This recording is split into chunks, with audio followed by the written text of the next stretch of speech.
Take it all the way back. Why stop at the 50s? Take it back to the 1890s. What you're saying right now is so incoherent. I actually don't even understand. Well, that's what. Listen, when you're It's when completely you're running out of bullets, incoherent. when you're running out of bullets, Well, the it's last just thing you do is incoherent. the shame. All right, I'm not listen, even trying to are you shame you. It's struggling? just incoherent. I need you to catch up with me. Okay, catch me up. Just say you're lacking if you can't keep it up. It's all right, now here's the incoherent. problem. It's incoherent. Here's the problem.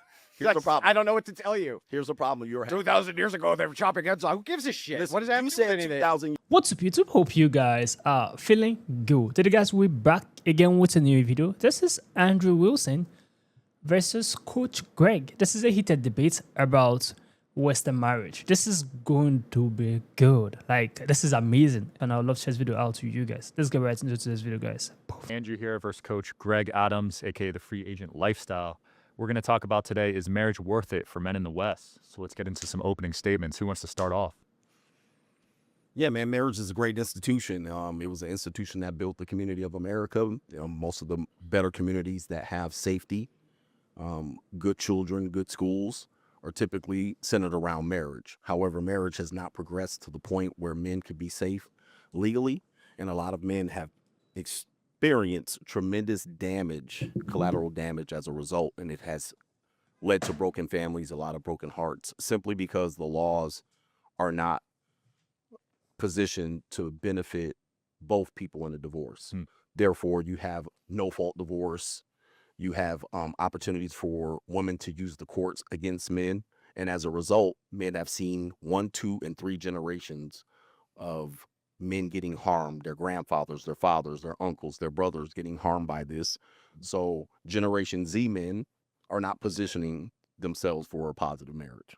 So at this particular point, if someone asked me, would I recommend marriage for them, and they were in a certain position in life, they weren't established, I would say no.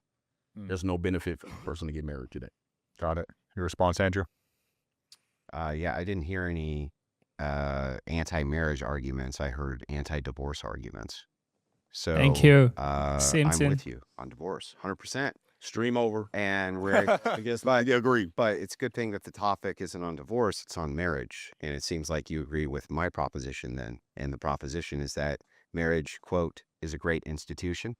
Yep. And that right now your concern is that men can't be safe in marriage, but that's not actually what you're saying. You're not saying men can't be safe in marriage. They can. You're saying that they may not be safe in divorce. So I have a counter proposition for you. My counter proposition is, what if it's the case that you can use religious marriage institutions without the state? And then we add the ecclesiastical structure of the marriage. That's what always kept them together anyway, before the state was ever involved. So what True. if instead we use the ecclesiastical church, the structure of the old churches? That would be Catholicism and Orthodoxy, where you see the lowest divorce rates, because the community puts pressure on the women to act right. That's what they do. Right now, the state applies no pressure on women to act right, right? You can just go and file whatever you want, get a divorce, and go be banging the neighbor by the next night. We totally agree on that.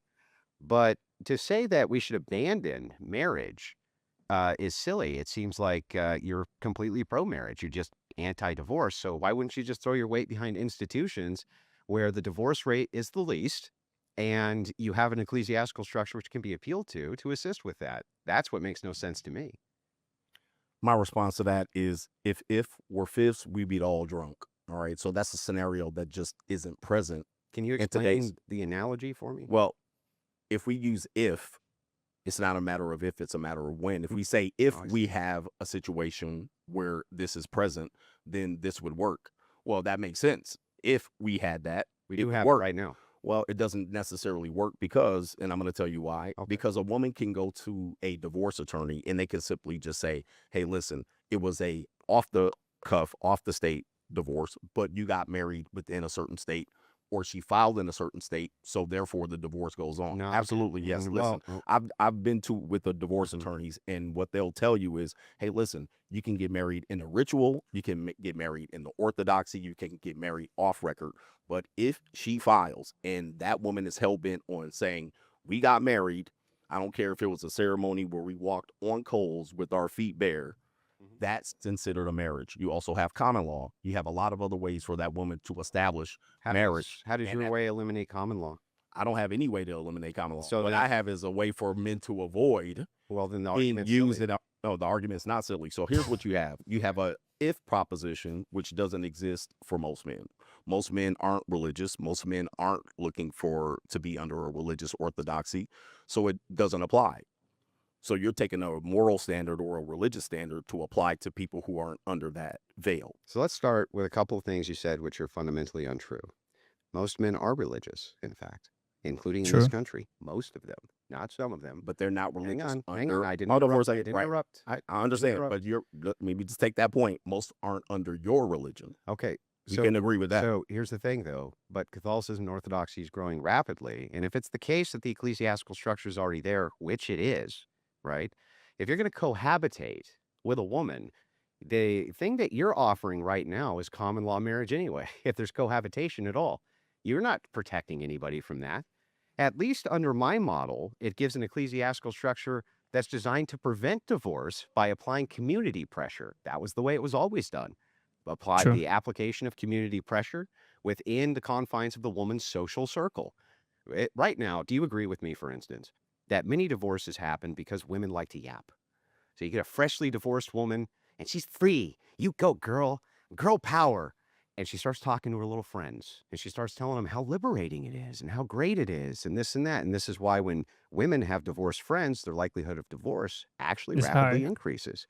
Yeah. It's for this reason. Divorce is contagious. So if it's the case that this social contagion is eliminated because now we have an ecclesiastical structure, an ecclesiastical authority, which won't grant it because you get ostracized from that social group through excommunication, for instance, or not being able to participate anymore with that community, that's an application of a serious and significant social pressure, which can do the very thing you want. Bring back that great institution, absent the state, and it avoids this whole problem of common law marriage. Because if it's the case that you can be common law married anyway inside of a state, and they can get grounds for divorce on that anyway, then we actually need to have some social pressures to prevent them from doing that. So it sounds like we agree marriage is awesome for men. Divorce is terrible for them. So it seems like we should be attacking the divorce structure here. And it doesn't seem like you actually have anything to do that other than just avoid the thing that's great for you because this other bad side effect could happen. Sure. That's So like why don't smoking we- cigarettes? So why don't we attack the bad side effect when we have the mechanism to do it? It's not if, we can do it now. Okay, right so this like second. smoking cigarettes is the same analogy you're saying. Okay, here, cigarettes in this situation, we obviously know it has negative side effects, so you would avoid it. Now, here's the issue that I have with it. It sounds great on paper, but we can't travel to the land of make-believe. It sounds great. The majority of people probably wouldn't do it. And if you ask a guy, which this is an important part, they're not even prepared to even talk about that. They don't even know what divorce laws are. So you're asking them to travel to the land of make-believe under a marriage system that small percentage of people use. No one uses it today. You might have said they used it to the past. Today, that doesn't exist. So we can't travel to the land of make-believe to make marriage work for you. It Well- might work in your marriage, but it doesn't work for the greater structure. Your argument here contradicts itself because on the one hand, you say men don't know enough about marriage, but my assumption is that your mission is to let men know about marriage. Absolutely. Okay, well then I don't understand how it's the land of make-believe if you can let them know about this, but I can't. Sure. Right, And so- you can offer that. So if I am, it sounds like I'm offering a real alternative to what you're offering. And here's what you're offering. Men, marriage is great. It's a great institution. It's the best for children. These are your words. In marriage, right? Men seem to thrive. Their health seems to thrive. Everything seems to thrive. You're saying, well, the problem is that divorce rates are high, and they are. However, there's a few things there that you haven't covered. One, it depends on demographic too. For instance, Absolutely. if you're True. black, it's going to be way worse than if you're white. Correct. Okay, way worse. And also socioeconomics matters, right? Demographics in general matter. So you can do a lot, actually, including prenuptial agreements. You can have a prenuptial agreement with the ecclesiastical authority without the state even involved. And it seems like that would mitigate your risk to damn near nothing. You said if about 50 times So did today. you. Now, here's what I'm telling you. So I'm did telling you you. when, all right? We're already in this system. You're going outside of the system to create a scenario for me to argue What against system are you going out? it this way. So Typically, now it's you're not- here's hold on it's for a not second. Hold on for a must. second. You've Typically, moved the it doesn't mean goalposts. anything. You've moved the goalposts to a scenario Mhm. of if, and you're arguing from is. the if. No, Is. hold on for a second. You're arguing from the if It perspective. is perspective. No, listen. It is. Give the me a is chance to perspective. listen. All right, Give I'll me a give you chance. Go ahead. You're arguing from a very small percentage point. Now you're saying demographics, and we can talk about that, but you're still trying to get me to argue in your cloud of if. That's the land of make believe. Most people, by far, are married to the state. Not only that, your land of make believe Mhm. still exists. The prenup with the ecclesiastics, you can write whatever you want in that prenup. It only matters in the divorce. That's the reality. So I'm still dealing in reality. So You're am in I. the clouds. Hold on for a second. You're in the Okay. clouds. So let's take the demographics. Okay. In your scenario, it sounds like, which would be fair, your primary concern is with white people. No, it's with Hold on for a second. You said with black people, the demographics, the chance is higher. Yeah. So have you discovered the ecclesiastics approach to black people married within this? Yes. However, their demographics, economics, Mhm. which all do affect marriage, has nothing to do in the land of the clouds or the make-believe with ecclesiastics. It's all going to boil down to in the law. And there's no church reverend that's going to go into your household to make sure there's social pressure on your wife. Do you know yes, any? sir. Yes. Okay. Yes. Do you know any that can cover all marriages? That answer Yes. is no. Yes. And by the way, when you keep Are we in reality here? I'm Are we in trying. the clouds. I when mean, you're- we're when not you're- arguing I was anything just legitimate. trying. I was just This trying is to, this is in the land of make believe. well, when I'm You know, allowed no. to respond, let me okay, know. give me a second. Go Let, ahead. let me finish this point. Go ahead. You're imagining. Your imagination is great. John Lennon would be great. Mhm. You know, you would be proud of you at this particular point. But I'm imagining all the people. You're imagining all the people under a situation and a structure that you brought in here. All right. But the state highly governs this, and the state highly governs divorce. I'm dealing in a reality situation where I'm trying to counsel men to give information to. The best thing you've told me is that you're willing to give men the option to do this. Are they willing to all do this option? The answer is probably not, just like they're not willing to do what I'm telling them to do. However, we're both attempting, which is a good thing. It's noble.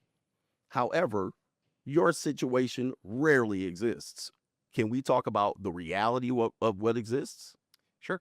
Absolutely. So let's take your moral religious crusade out of it and talk about the reality. Yeah, let's Are you not. willing to do that? Yeah. Well, here's the thing. See, you're not willing to do that Well, I'm- because it's all based on your reality. Guess what?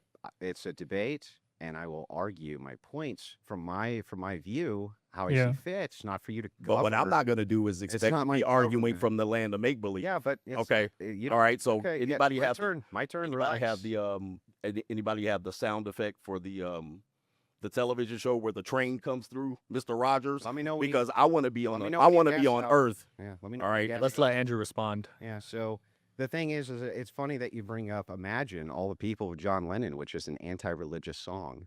And hilariously enough, was designed to assist with female empowerment. Isn't that hilarious? But the thing here is you keep on saying that what I'm offering is make-believe, but it's not. It's been governing the Orthodox and Catholic Church for 2,000 years, including in this country.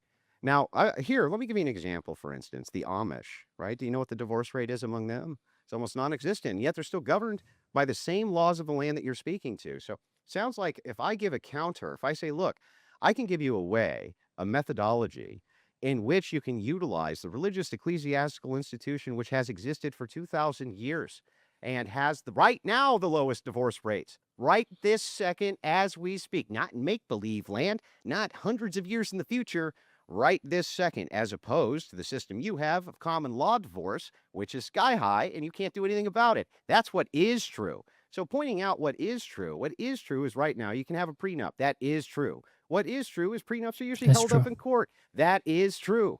What is true is that you can have a marriage outside of a state because it's a religious institution anyway. You never have to have a license with the state. It's never been necessary. And if you Yeah. do, the only way that that can be done is if it's sacramental. And if it's sacramental, it's governed now by the church. That's going to be the community the women are a part of.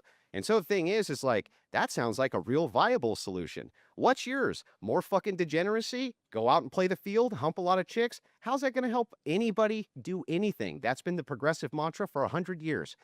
Isn't it wonderful? Your turn.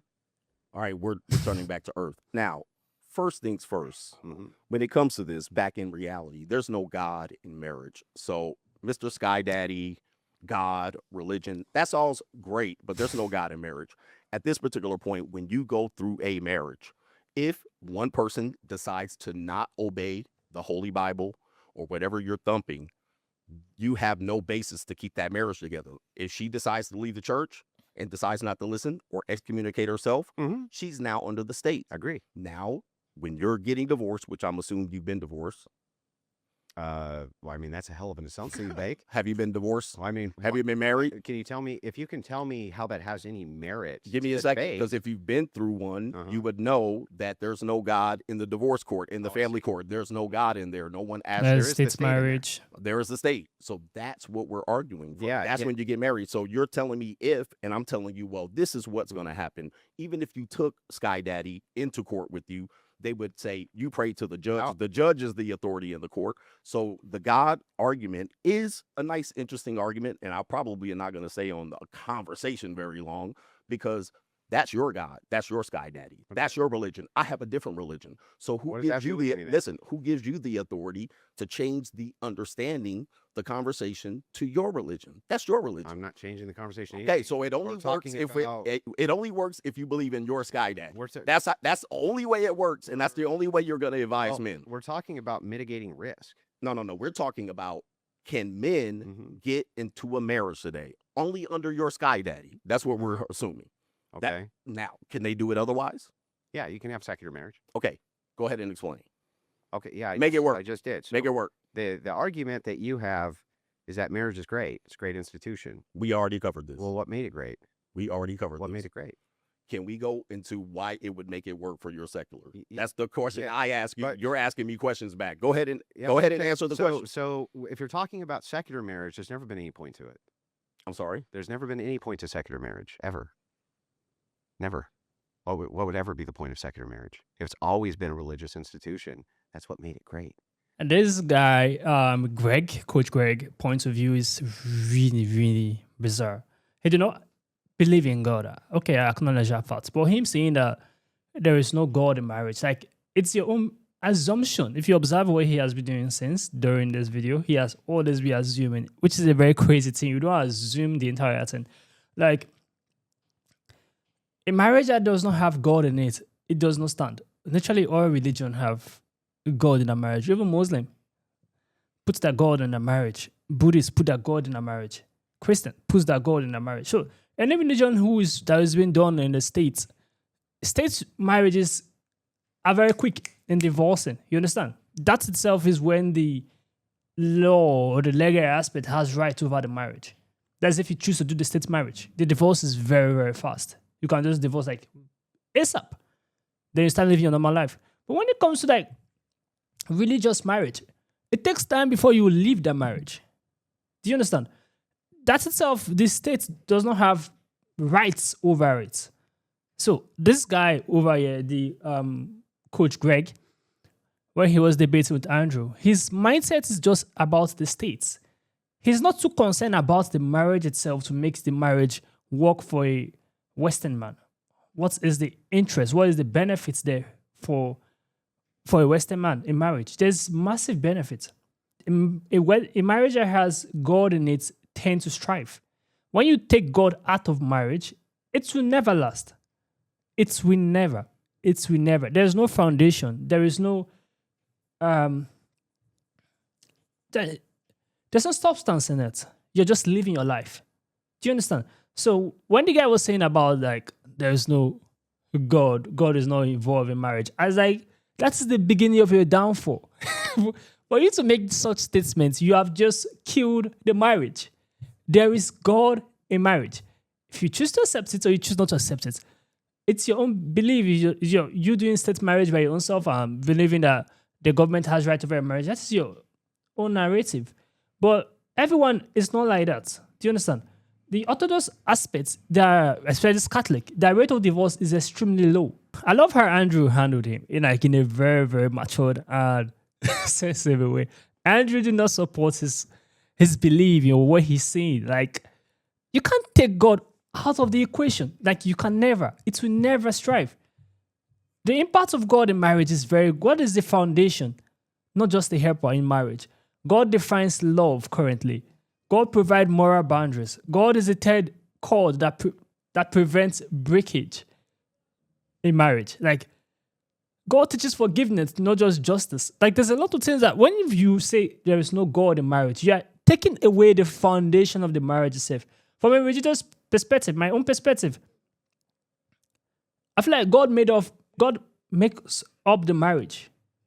Bible even said for a man to love his wife the way Christ loved the church. So, as a Christian, or as a religious person, if you say there is no God in marriage, it's like as if there is no solid foundation in the marriage itself. So, the Coach Greg aspect of him saying there's no God, that is his own business, because he chooses to do a state marriage who do not involve God in it. You are preparing for divorce. Muslim, they put their God in their religion, in the marriage. The Buddhist, the Hindu put their God in their religion, in their marriage. Like literally all religions put their God. So if you're an atheist, or you do not believe in any religion and so forth, and you see faults in your own aspects that God is not in the marriage when you want to divorce, it's because you choose to do a state marriage. What is the benefit of you marrying in this Western world? There are a lot of benefits. Having a companion. Marriage is not just about having procreation, having babies. No. You have a companion. You have a helper. You have a helpmate. Do you understand? Marriage gives joy. So you're just thinking like marriage is just one-sided thing. It's because you don't have a solid foundation when you started. I love how Andrew handled him. It was very interesting to watch. Comment down below what you think about this video. Give us a thumbs up. Share this video to as many as can. Subscribe to our channel, guys. We'll see you guys in the next video. Make sure you stay safe.